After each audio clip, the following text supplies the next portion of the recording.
జై భవానీ. ఈరోజు మనం వచ్చేసి చూడండి,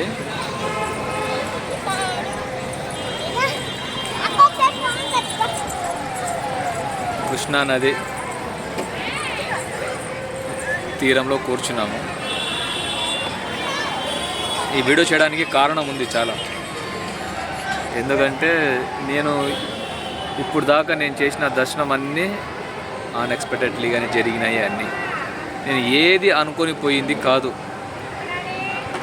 అన్నీ సడన్గా జరిగాయి. ఈరోజు కూడా చెప్తాను. నిన్న నేను ఏం చేశా అంటే తాత్కాల్లో టికెట్, అంటే కాశీకి వెళ్ళడానికి నేను టికెట్ బుక్ చేద్దామని తాత్కాల్లో ట్రై చేశాను.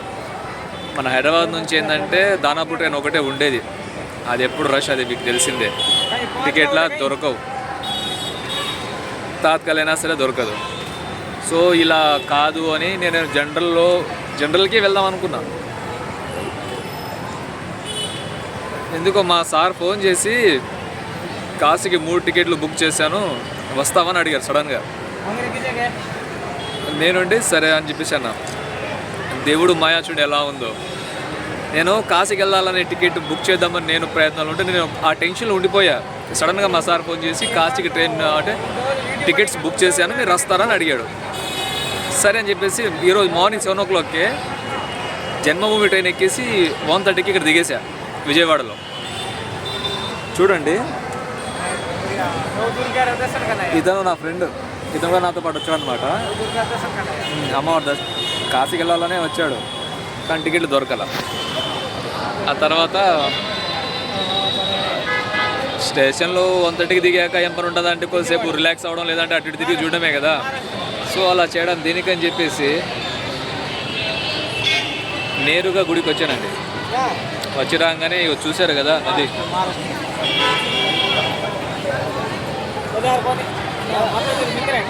నదిలో మునిగాం 5 సార్లు. కానీ మునిగినంతసేపు మాత్రం అమ్మవారు స్వయంగా మన మీద కూర్చొని స్నానం చేపిస్తున్నట్టే ఉంది. ఇది చూసారా, ఇది మార్నింగ్ అంటే మధ్యాహ్నం దాకా నా ఒంటి మీద ఇది లేదు.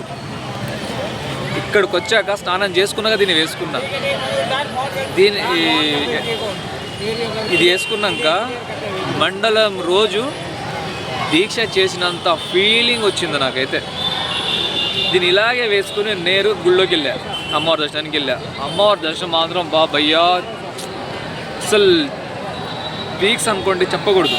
చూస్తే కానీ ఆ ఫీల్ మనం స్వయంగా వెళ్ళి చూసి అనుభవించాలి. కానీ ఒకడు చెప్తే మాత్రం అసలు ఆ ఫీలింగ్ని అనుభవించలేము. ఒకడు చెప్తూ ఉంటే ఫీలింగ్స్ కలుగుతాయి. ఎలా అంటే వెళ్ళాలి, చూడాలి, అయ్యో వెళ్తే బాగుండు కదా నా ఫీలింగ్లు కలుగుతాయి. మీరు వెళ్ళండి, వెళ్ళి ఒకసారి చూడండి అంతే. ఏదైనా సరే, ఏదైతే మీరు చెయ్యాలనుకుంటారో అది ఖచ్చితంగా మీరు చేసి అనుభూతిని చెందండి, భలే ఉంటుంది.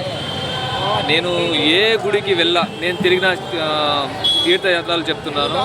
నేను ఏది స్వయంగా అంటే ఇంత డబ్బు పెట్టుకొని వెళ్ళాలి, ఇంత ఖర్చు చేయాలి అని ఎప్పుడు నేను లెక్క వేసుకోలేదు. నా దగ్గర 100, 200, 300 మ్యాక్సిమం నా దగ్గర ఉండే డబ్బులు. ఏదైనా గుడికి వెళ్ళాలి అంటే నా దగ్గర డబ్బులు ఉండవు, కానీ గుడికి వెళ్తా. ఎంత దూరమైనా ఆ గుడికి వెళ్ళిపోతా. ఒక సడన్గా ఒకటి ఫిక్స్ అయిపోయాను అనుకోండి, ఆ రోజు తెలియదు, వెళ్ళిపోతా, డబ్బులు ఉండవు. మీరు నమ్మరు, కానీ నేను చాలాసార్లు ట్రైన్లో టికెట్ తీసుకోకుండా కాశీకి చాలాసార్లు వెళ్ళా. కానీ గుండెలో భయం ఉండేది నాకు. అయ్యో వెళ్తే ఏటీటీ వస్తాడో, పట్టుకుంటాడేమో, చలాన్ వేస్తాడేమో, ఆ ఫీలింగ్ ఉండేది. కానీ దారి పొడవునా శివయ్యని తలుచుకుంటూ పోయేవాడిని. నా పక్కన ఉన్న ప్యాసింజర్లందరి దగ్గర చలాన్లు రాసి డబ్బులు తీసుకున్నాడు, టికెట్లు చెక్ చేశాడు. కానీ నా దగ్గర టికెట్ తీసుకోకుండా, అంటే నన్ను అడగలే, అసలు నా వైపు కన్నెత్తి కూడా చూడలా. అది హైలైట్. నేను చెప్తాను నెమ్మదిగానే. ఏదైనా దేవుడు పిలుపు రావాలంటే ఆ పిలుపు వస్తే కనుక మనం ఎంత ఆగినా ఇప్పటి వల్ల కాదు ఆపడం, వెళ్ళిపోతాం అంతే. ఒక ఒకరోజు ఈ డేటు అని అనలేం. ఆ డేటు సడన్గా వస్తుంది, సడన్గా ప్రయాణిస్తాము. నేను నా లైఫ్లో తిరిగిన ప్రతి జర్నీ సడన్గా చేసినాయి. ఏది అరే డబ్బులు లేవు కదా నా ఫీలింగ్ ఎప్పుడు నేను పడలేదు. అంతా దేవుడే. ఏదో ఈరోజు అమ్మవారు నాకు ఇది వేసే అవకాశం నాకు ఇచ్చింది, వేసుకున్నాను. ఆ ఫీలింగ్ మీతో నేను షేర్ చేసుకోవాలి, చాలా విధంగా చెప్పుకోవాలి నేను, కానీ ఎలా ఎక్స్ప్లెయిన్ చేయాలనేది రావట్లా. రేపు నేను కాశీకి వెళ్తున్నాను. కాశీలోకి వెళ్ళాక ఇంకో బ్లాగ్ పెడతాను. అక్కడ కూడా దర్శనం చేసుకున్న తర్వాత ఖచ్చితంగా బ్లాగ్ పెడతాను. చూడండి భవానీ, నేను ఎప్పుడూ వీడియోస్ అనేది సీరియస్గా పెట్టలేదు, యూట్యూబ్లో పెట్టాలని కూడా లేదు. ఎందుకంటే ఇది జస్ట్ నా మెమొరీ కోసం. రేపటి నాడు తిరిగి చూసుకోవడానికి, అంటే వీడియోలో ఇది నేను వెళ్ళాను, నేను చెప్పానన్న 10 మందికి చెప్పుకోవడానికి ఉంటుంది. మాటల్లో చెప్తే ఎవరికి అర్థం కాదు. మనం వీడియో చూపించుకోవాలి అంతే. అలా ఉండాలి భవాని.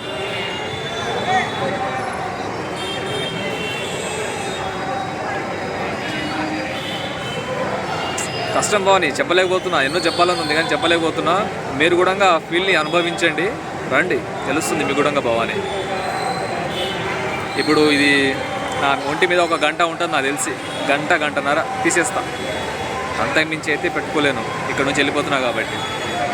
అమ్మవారి దయ, అమ్మవారి కరుణ కటాక్షాలు, అది తెలుగులో ఏదేదో అంటారు, పెద్దగా నాకు తెలుగు రాదు కాబట్టి నాకు వచ్చిన కాడికి చెప్పాను. ఏమైనా మిస్టేక్స్ ఉంటే ఎడిట్లు తీసేయండి. భవానీ, జై భవానీ చెప్పండి. జై భవానీ, జై దుర్గా. జై భవానీ, జై దుర్గా. జై భవానీ, జై దుర్గా.